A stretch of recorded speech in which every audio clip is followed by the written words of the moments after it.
नमस्कार। सर्व धर्म सम्मेलन सभा की जनरल सेक्रेटरी की द्वारा जो हमारी इनवाइट है, इसलिए उनको बहुत बहुत धन्यवाद। एम.के. गांधी कॉलेज के प्रिंसिपल सर को मेरी तरफ से, डिजायर फॉर लाइफ की तरफ से बहुत बहुत धन्यवाद। यहाँ पर आए हुए सभी को, एडवोकेट और समाज सेवी का जो भी है, सबको मेरी दिल से धन्यवाद। साथ ही साथ मैं अपनी टीम का भी परिचय करवा दूं, क्योंकि आप लोग परिचय नहीं मिला है। यहाँ पे जिनका नाम लो आप लोग खड़ा होकर परिचय दीजिएगा। यहाँ पे काछा डिस्ट्रिक्ट महिला प्रेसिडेंट है Sandhya Nath, president Atul Chaudhary, state general secretary Geeta Chandra, Dhalai president doctor Chakraborty, protocol president Ali Laskar, Kachha district general secretary Taslim Ahmed, general secretary Hussain Ahmed, general secretary Sumitra Sarani. हमारा जो ऑफिस है, ऑफिस का मैनेजर गोपाल शर्मा। और सबसे बड़ी बात हम एक परिचय कराना चाहते हैं, वो है कुणाल गोस्वामी, जो हमारी मीडिया का काम संभाल रहा है। उनका परिचय सबसे बड़ा इसलिए दे रही हूँ क्योंकि हमारी संस्था में कैसे लोग काम कर रहे हैं आप लोगों को भी पता चले। वो है कुणाल गोस्वामी, जिसका कान में भी नहीं सुनता है और बोल भी नहीं पाता। वो कान में भी नहीं सुनता है बचपन से और बोल भी नहीं पाता है, वो हमारी मीडिया का काम संभाल रहे हैं। तो ऐसे लोगों को हम लोग काम पर रखते हैं जिसका हाथ। तो ये बहुत बड़ी बात है कि जिनको कहीं पर सम्मान नहीं मिलता है, उनका सम्मान हमारी डिजायर फॉर लाइफ करता है। तो मैं ज्यादातर नारियों के लिए बात करना है, लेकिन पुरुषों के लिए कौन बोलेगा, जिसके लिए मैं ही हूँ। हम नारी के लिए भी बोलते हैं, पुरुषों के लिए भी बोलते हैं, क्योंकि आज की समाज में जिसको देखो वो नारी का नाम लेके बहुत ऊपर चले जाते हैं। मतलब अपना नाम को बढ़ाने के लिए नारियों को इस्तेमाल किया जाता है। किसी को कहीं पर प्रॉब्लम हुआ तो सभी आंदोलन करता है, लेकिन उस आंदोलन का सही जो प्रचार है, सही जो इलाज है, वो कोई नहीं करता। वो इलाज है कि आप जिस नारी के लिए आंदोलन कर रहे हो, जिसके लिए आप इंसाफ मांग रहे हो, उसके इंसाफ से पहले आप उन पुरुषों को समझाओ जो ये सब कार्य कर रहा है, जो ये गंदा कार्य कर रहा है, जैसे कि कोई रेप करता है, जैसे कि कहीं पर लड़कियों को छेड़खानी करता है। इनका शिक्षा बचपन से देना चाहिए। हम महिलाओं को क्या करते हैं, लड़कियों को क्या करते हैं, बचपन में ही सिखाया जाता है कि तुम घर से मत निकलो। शाम होते मेरी बेटी कहाँ गई। आप लोगों को हिंदी समझ में आ रहा है ना? आप बताओ किसी को समझ में आ रहा है? वाह, सबको समझ में आ रहा है। राष्ट्र भाषा है, समझना ही चाहिए। Very good. बच्चों के लिए हाथ की ताली हो जाए। तो हमें बचपन से सिखाया जाता है कि लड़कियों को घर से मत निकलो, लड़कों के साथ बात मत करो, ऐसा मत करो, वैसा मत करो, ये मत करो, वो मत करो। इवन हमारी मम्मी पापा भी जब गर्भ में हम रहते तो टेंशन में पड़ जाता है लड़का है या लड़की। दुनिया की बात छोड़ो, अपनी माँ बाप भी टेंशन में पड़ जाता है, पता नहीं लड़का है या लड़की। अगर लड़का हो तो मिठाई बांटो, लड़की हुआ तो कोई पूछेगा भैया क्या हुआ, तो क्या बोलेगा, लड़की हुआ है। इतना नरम दिल से बोलते हैं। तो हमें क्या करना है, जब पापा और मम्मी भी ऐसे बोलते हैं, कि क्यों बोलते हैं, मम्मी पापा को तो बच्चे पर गर्व होना चाहिए जैसा भी बच्चा हो, लेकिन डर है, समाज का डर उनको ऐसा बोलने पर मजबूर करता है। कौन सा डर? रास्ता में निकलते ही जो दरिंदे खड़े रहते हैं, कहाँ पर दरिंदे खड़े रहते हैं, चौराहे पर, रास्ते में, घाट पर आपको ऑफर देगा, भाई कहाँ जाना है, बाइक में बैठ जाओ पीछे। अकेला कहीं पर लड़की देखा तो बाइक में बैठाएंगे, गाड़ी में बैठाने की रिक्वेस्ट करते हैं ना। आप लोगों को क्या है, कभी किसी ने, लेकिन यही क्या है तो करेंगे, ऐसा लोग है। तो ये सारी चीज, शादी देना पड़ेगा तो बहुत सारे दहेज लगेगा। तो ये दहेज का प्रथा के लिए भी लड़की जब पैदा होता है मम्मी पापा घबरा जाता है। तो ये दहेज का प्रथा बंद कैसे होगा? ये बंद करने का कारण कौन बन सकता है? एकमात्र वो लड़का। कौन बन सकता है? लड़का। तो सबके घर में आप लोग लड़की जो हो, आपके घर में भी भाई है ना, तो अपने भाई को बोलो कुछ दाबी मत करो, शादी में कुछ मांग मत रखो। अगर मांग रखेगा तभी तो बाप डरेगा, बेटी पैदा हुआ है तो।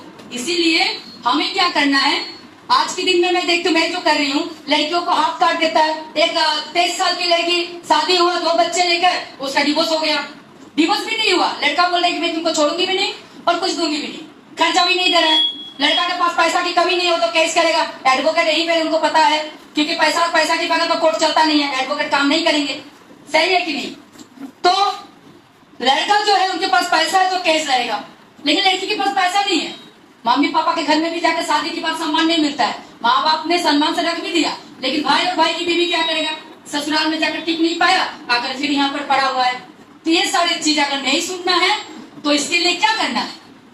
क्या करना है? एडुकेशन, जो सर ने बताया, पढ़ाई पर ध्यान देना है, जो सर ने बताया। सबको अपना ग्रेजुएशन कंप्लीट करना है। क्या करना है? Graduation complete. जोर से बोलो। ग्रेजुएशन कंप्लीट करना है। दम नहीं है, और जोर से। ग्रेजुएशन कंप्लीट करना है।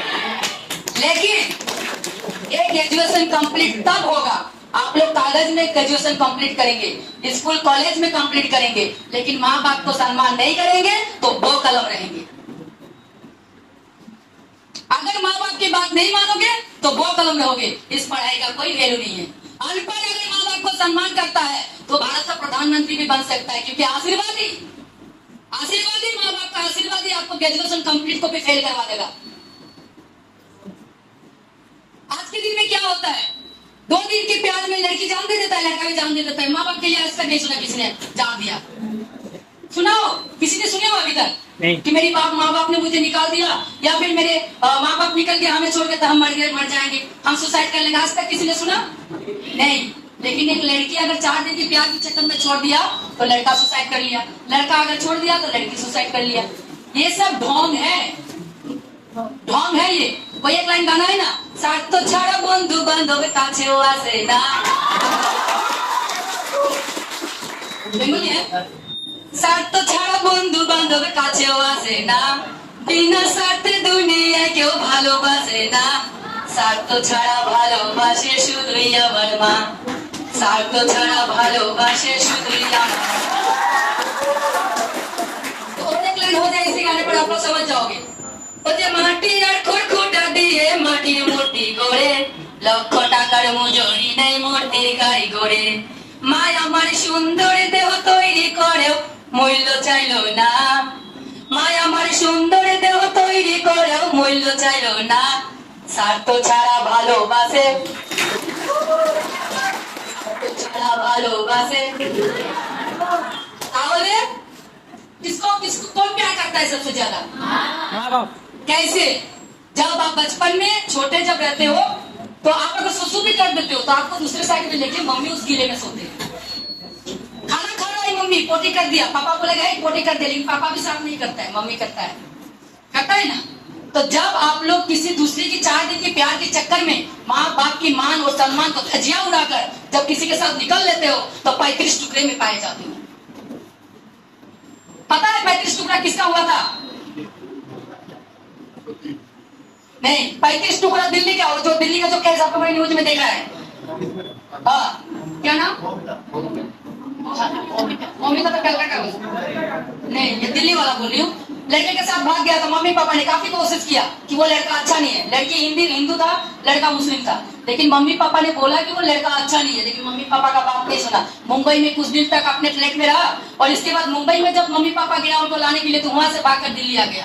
और दिल्ली में जब आ गया तो पति को बोला जब शादी कर लो, कोर्ट मैरिज कर लो, लड़की ने बोला, तो लड़का ने क्या किया, रात को उसको मार के 35 टुकड़ा करके फ्रिज में रखा था, 35 टुकड़ा करके फ्रिज में रखा था, और उस 35 टुकड़ों को हर एक दिन रात को सुनसान सड़क में ले जाकर फेंक देता था। तो जो माँ बाप की मान सम्मान को धज्जियां उड़ाकर जाओगे 35 टुकड़ों में पाए जाओगे। तो क्या आपको 35 टुकड़ा होना है? नहीं होना है। बांग्ला में बोलता है भाभिया कोरिया काज कोरिया भाभी होना। आप लोगों को लग रहा है कि गीता पांडे हिंदी बोलेंगे, बांग्ला का बहुत सुलूक आता है मुझे, ठीक है ना। तो 4 दिन के मोहब्बत खाइलाम दो दाइलाम दो यार हाइट मुख दुकाया कलम किने होइला पूरा ग्रामेर मध्य बांग्ला, सारे ग्राम में तो बदनाम होगा ही होगा, शहर में कहीं पर भी जाओ बदनाम ही होगा, नाम और निशान नहीं रहेगा एक दिन। लेकिन माँ बाप आज आप प्यार से शादी कर भी लो, लेकिन कुछ दिन बाद आज जो सामाजिक जो शादियां होते हैं उसी का डिवोर्स हजारों कोर्ट में पड़ा है। पूछो एडवोकेट से, क्या सर? जो माँ बाप शादी करवाता है उसका भी डिवोर्स हो जाता है, तो उनका तो कम से कम जगह रहता है। अगर पति ने मार दिया तो कहाँ जाएगा? मम्मी पापा के घर में। लेकिन आप अगर भाग कर जाओगे तो कहाँ जाओगे? कहाँ जाओगे? मम्मी पापा को तो पहले ही आपको निकाल दिया दिन से, और जिसको दिल में बैठा है वो दिन से बाहर निकल कर रास्ता में कर दिया आप लोगों को। तो क्या करना है? पढ़ाई करना है अच्छे से। नन्हे मुन्ने बच्चे तेरी मुट्ठी में क्या है? देश की भविष्य है। आप लोगों की मुट्ठी में ये देश की भविष्य है। आज आप लोगों के यहाँ से भी कोई प्रधानमंत्री बन सकता है। बन सकता है कि नहीं बन सकता है? Yes. जब नरेंद्र मोदी प्रधानमंत्री बना था तो क्या प्रचार हो रहा था? चाय वाला प्रधानमंत्री बन गया, लेकिन हम लोग किसने चाय बेचने देखा उनको? नहीं। कभी देखे हैं? अखबारी भी फैला सकता है, लेकिन ये बात तो है ना, चाय बनाने वाला प्रधानमंत्री बन गया है। तो हमारी आसाम में तो चाय उगता है, हम लोग चाय तैयार करते हैं, चाय की पत्ती हम लोग तैयार करते हैं, तो उसको बेच के अगर प्रधानमंत्री बन सकता है, तो हमारे यहाँ पे तो चाय उगाने वाले हैं, तो क्या नहीं बन सकता बताओ? कंपटीशन का जमाना है, कंपटीशन। आप लोगों को एक कहानी बताऊं, शेर और हिरन की। शेर और हिरन का भी सुबह होते ही सोचते हैं कंपटीशन इसलिए करना है, कंपटीशन इसलिए करना है ऐसे नहीं क्योंकि आपके अगेंस्ट में किसी ने एक भूसीमाल का दुकान खोल लिया या फिर कोई बिजनेस कर लिया, तो आप बिजनेस करना चाहते थे उनके साथ, लेकिन उनके साथ बिजनेस नहीं हुआ, उनसे अच्छा करना चाहते थे लेकिन नहीं हुआ। कहानी बताएंगे, टेंशन मत लो, वो कहानी है मेरे पास। तो उसका कंपटीशन कैसे करना, आप उससे आगे जाने के लिए आप अलग से बिजनेस कर सकते हो, लेकिन आज के दिन में लोग क्या करते हैं, उसका सामान मत खरीदना, अरे उसका सामान अच्छा नहीं है, उसका प्रोडक्ट अच्छा नहीं है, ये बोलकर वो सोचते हैं कि उनका बिजनेस को चौपट कर दे। तो हम लोग ऐसे नहीं करना है। आज शेर और हिरन का जो कंपटीशन है, शेर भी सुबह उठ के सोचता है हमको तेज भागना है तो मुझे हिरन पकड़ने को मिलेगा, हिरन सोचता है कि हमें भी तेज भागना है तो मैं शेर से बचूंगी। तो आपको तेज भागना है अपना जगह बनाने के लिए, अपने आप को बचाने के लिए, ठीक है? हिरन को क्यों मार देता है? हिरन तो तेज भाग सकता है लेकिन फिर भी शेर का शिकार क्यों होता है? उसका कारण क्या है बताओ? हाँ, किसने बताया? कौन बताया प्लीज? हरिण शेर से ज्यादा भाग सकता है, फिर भी हिरन का शिकार हो जाता है, क्यों होता है? यस यस, पीछे घूम घूम कर देखता है, जिसकी वजह से उसका स्पीड कम जाता है। तो आप जिसके अगेंस्ट में जाकर आप आगे बढ़ना चाहते हो उसको मुड़ मुड़ के मत देखो, आप चलते ही रहो, आप एक दिन कामयाब इंसान बनोगे। कामयाब इंसान बनने के लिए आपको मेहनत करना पड़ेगा। आज आप लोग मेरी इंतजार जरूर कर रहे थे, कितने लोग मेरी इंतजार कर रहे थे? हाथ उठाओ। आप लोग नहीं कर रहे थे, क्या बात। तो जो लोग इंतजार कर रहे थे हमारे आने का, कल को आपका भी जाने का कोई इंतजार करे, ऐसा बनना है। पैसा वाला मत बनो, बड़ा बिल्डिंग बनाने के लिए मत बनो, आप ऐसा बनो कि आपके पास पैसा भी ना हो, गाड़ी भी ना हो, आप रास्ता में चलते रहो लेकिन स्कॉर्पियो खड़ा रहे आपको देखकर, ऐसा बनो। आज सर्वधर्म सम्मेलन मंच का जो ये जनरल सेक्रेटरी है, इनका जो इस भाई का जो काम है उसको सैल्यूट करती हूँ मैं, इनके काम को सैल्यूट करती हूँ।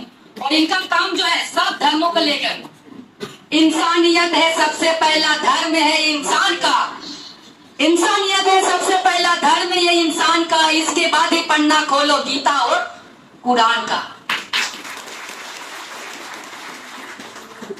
ये सुन के साथ भी बोल सकती हूँ, इंसानियत है सबसे पहला धर्म है इंसान का, इसके बाद ही पन्ना खोलो गीता और कुरान का। तो हमें सबसे पहले इंसान बनना है। ये जात पात के धंधा लगाने वाले ये कोई और नहीं है, ये राज तिलक लगाए हुए नेता लोग हैं। आप नेता भी बनो तो जात पात की बात को एक पीछे छोड़कर एक अच्छा इंसान की नाते नेता बनो। और आज कसम खा लो कि अपनी मम्मी पापा का मान सम्मान कभी आप लोग डूबने नहीं दोगे। कसम खाओ कि हम कसम खाते हैं। उठो उठो,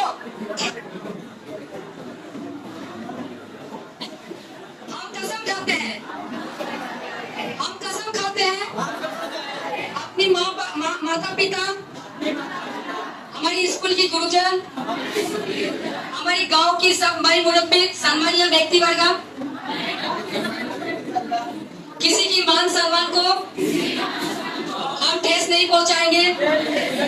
हम अच्छे से पढ़ाई करेंगे, ग्रेजुएशन कंप्लीट करके अपना खुद का एक जॉब लेंगे और अपनी मम्मी पापा का सेवा करेंगे। Thank you so much.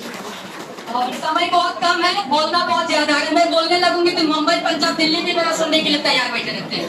तो और एक दिन हम प्रोग्राम यहाँ पर करेंगे टाइम लेकर, और आप सबके साथ बहुत कुछ बोलेंगे। और साथ ही साथ मैं भाइयों को, अपने जो लड़कों के लिए कुछ बोलूंगी कि आप लोगों के लिए हमने यही बोलना है कि आप अपनी बहन को जैसे बहन मानते हो, उसी तरह सबकी बहन को अपना बहन मानना।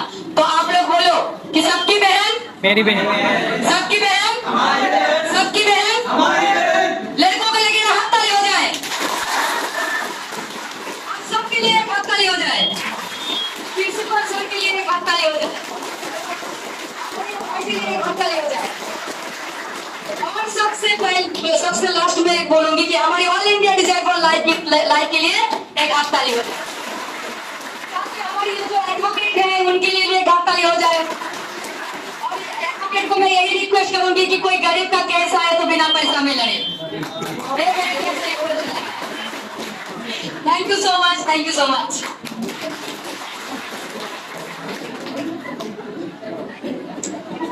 এই বক্তব্য দিলেন আমাদের সম্মানীয় পিতা পান্ডে শর্মা দিদি। সত্যি আমরা ম্যাডামের প্রতি কৃতজ্ঞ।